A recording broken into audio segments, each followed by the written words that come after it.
السلام علیکم ناظرین، میں ہوں حکیم حامد شاہ اور آج میں آپ کو حمل نہ ٹھہرنے کی سب سے بڑی وجہ بتاؤں گا۔ بدقسمتی سے ہمارے معاشرے میں مشاورت کو ایک گندا فعل سمجھا جاتا ہے، اس لیے مشاورت کے فوری بعد اکثر خواتین واش روم صفائی کے لیے چلی جاتی ہیں۔ ناظرین، میاں بیوی کے درمیان مشاورت ایک حلال عمل ہے جس میں کوئی گندا پن نہیں ہوتا، اس لیے مشاورت کر کے فارغ ہونے کے فوری بعد اٹھ کر حمام چلے جانے سے منی ضائع ہو جاتی ہے۔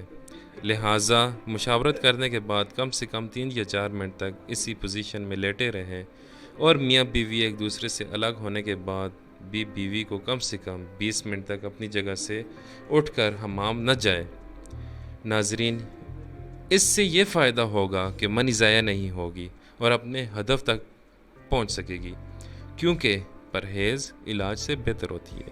ناظرین، حمل نہ ٹھہرنے کی ایک بڑی وجہ یہ ہے کہ جب میاں بیوی ملتے ہیں تو فوری اٹھ جاتے ہیں۔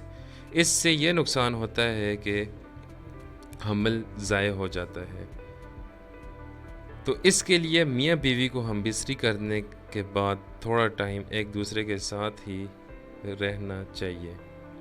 جب آپ مل رہے ہوں تو بیوی کی کمر کے نیچے تکیہ رکھیں اور فارغ ہونے کے بعد 5 منٹ تک اوپر ہی رہیں۔